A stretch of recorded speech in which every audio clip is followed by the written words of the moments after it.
Good morning बच्चों, आप सभी का ई क्लासेज में हार्दिक स्वागत है। आज हम ई क्लासेज के अंदर क्लास 10 का चैप्टर नंबर 17 जो अपना चल रहा था उसी को आगे बढ़ाते हुए चैप्टर नंबर 17 को आगे बढ़ाएंगे।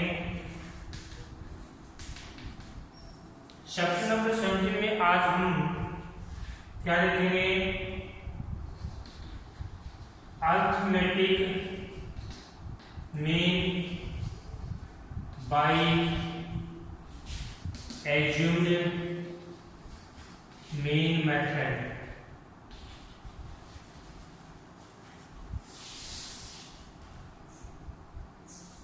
Arithmetic mean by assumed mean method।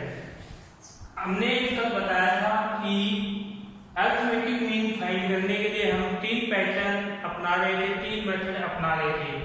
Direct method, assumed mean method, तीसरा स्टेप डायवर्सन मेथड, जिसमें हमने डायरेक्ट मेथड कल कर दिया था। आज हम assumed mean मेथड कर रहे हैं।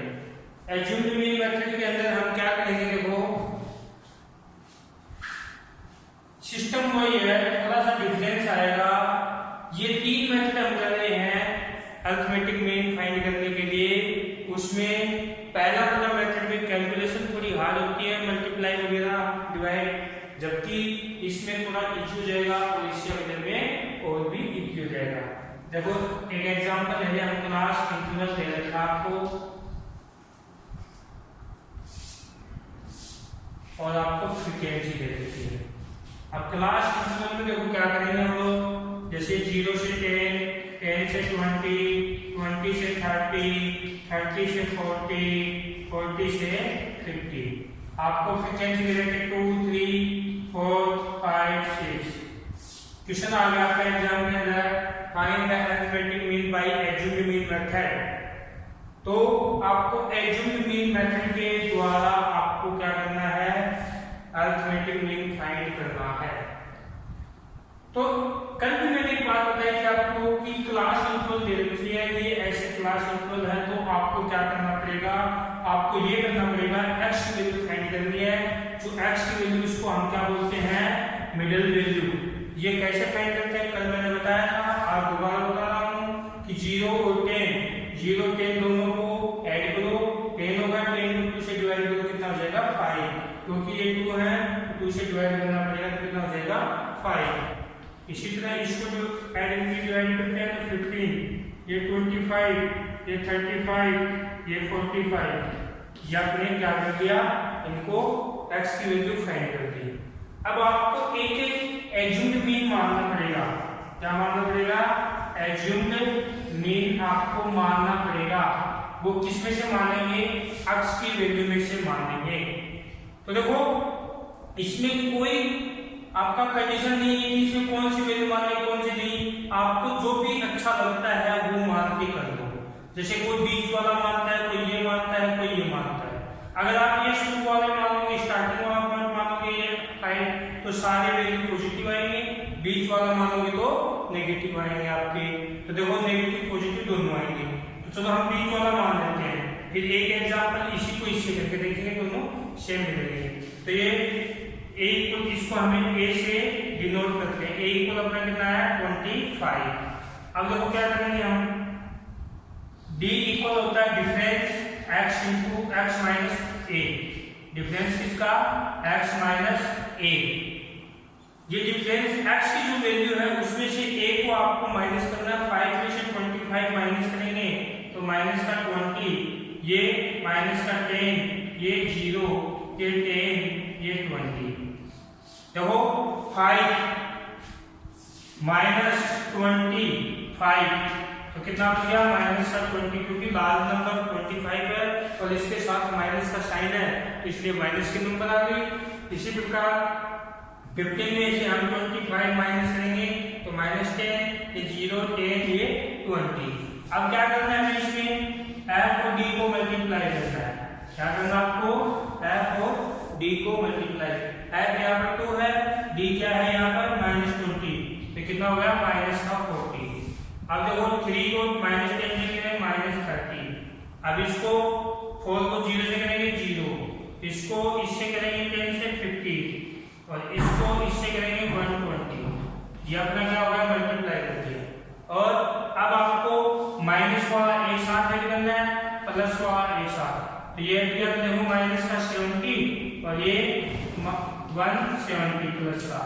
अब इसमें से दोनों प्लस माइनस होंगे तो अपना जो समेशन एफ डी आएगा वो आएगा 100। कितना आएगा 100।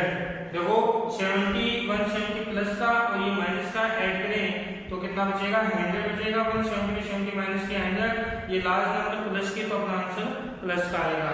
इसलिए इसका भी सम कर दो, summation F I D I, ये कितना आ जाएगा देखो 5 4 कितना हो गया 9 9 5 14 14 6 20, ये कितना आ गया 20 आ गया। अब अपना मीन निकालना है तो x1 = a plus summation F I D I upon summation F I. ठीक है, यहाँ a क्या है 25, a क्या है 25 plus F I D I summation F I D I कितना 200 और ये कितना है 20। अब देखो कई बच्चे क्या करते हैं, देखो इसमें कई बच्चे ये करते हैं कि 25 और 100 125 हो गए फिर इसको 20 से डिवाइड करते हैं। ऐसे नहीं होगा क्योंकि ये फ्रैक्शन एडिशन है, तो या तो फ्रैक्शन एडिशन को करो एलसीएम लेके या फिर 100 को आप 20 से डिवाइड कर दो। तो देखो 0 से 0 कट गया, 2 5 से 10, ये 5 आ गया, तो 25 प्लस 5 इक्वल कितना हो गया 30। तो आपका अरिथमेटिक मीन कितना आ गया 30 आ गया। कौन से मेथड से, एज्यूम्ड मीन मेथड से। तो आपको क्वेश्चन आ जाएगी find the arithmetic mean of by assumed mean method. तो क्या करेंगे, क्लास इंटीग्रल आपको मिलेगी, f मिलेगा, क्लास इंटीग्रल से x की वैल्यू फाइंड करो, इन दोनों को ऐड करके 2 से डिवाइड कर दो, इन दोनों को ऐड करके 2 से डिवाइड कर दो, ये इन दोनों को ऐड करके फिर ये इनको ऐड करके ये। ठीक है, फिर d की वैल्यू निकाल लो x माइनस से, फिर -20 -10, ये x की वैल्यू है उसमें से आप a को माइनस करते चलो तो आपकी ये d की वैल्यू आ जाएगी। f और d को क्या कर दो आप मल्टीप्लाई कर दो और फिर प्लस की जो नंबर्स हैं उनको ऐड कर दो, माइनस के हैं उनको ऐड कर दो। ये अपना कौन सा मेथड था, एज्यूम्ड मीन मेथड। कौन सा था, एज्यूम्ड मीन मेथड। ठीक है, अब ये मैंने बताया था यहाँ पर कि एज्यूम्ड मीन मेथड में हम एज्यूम्ड मीन कोई भी मान सकते हैं। देखो मैंने तो ये 25 मान के किया था, अब मैं देखो इसको 5 मान के कर रहा हूँ, आंसर वही आता देखते हैं। इसमें आंसर कितना है 30। तो देखो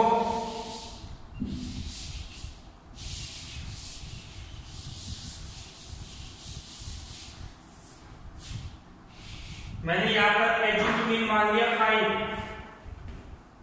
मान लिया, तो 5 में से 5 कट गया 0, ये 10, ये 20, ये 30, ये 40। अब इसको मल्टीप्लाई करेंगे 0 30, ये कितना हो जाएगा 80 और ये 5 150 और ये कितना हो जाएगा 240।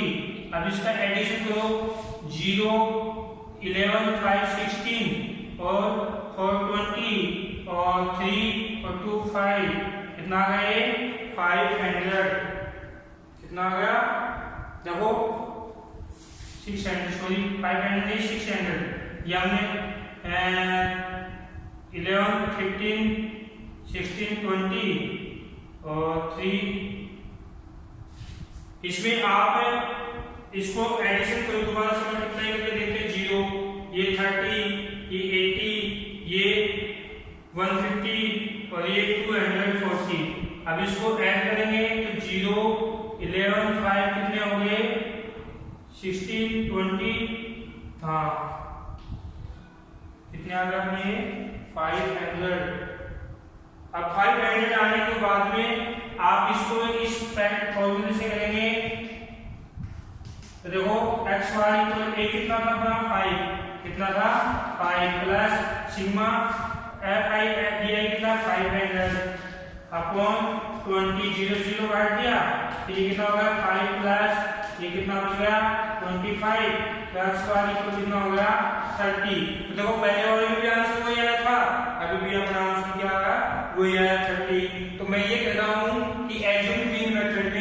आप कैसे भी आप ये 5 ले लो, ये मान लो, ये ले लो, ये ले लो, कोई भी ले सकते हो, अपना आंसर सेम आएगा। जरूरी नहीं है कि बीच वाले नंबर्स लें। अगर शुरू की लोगे तो आपके इसमें माइनस के नंबर्स कोई भी नहीं आएगी, इसलिए आपका इजी हो जाएगा। और अगर बीच वाले लोगे तो प्लस माइनस दोनों का आपको मिट जाएगा, और उसमें बिल्कुल केयरफुली से करना पड़ेगा।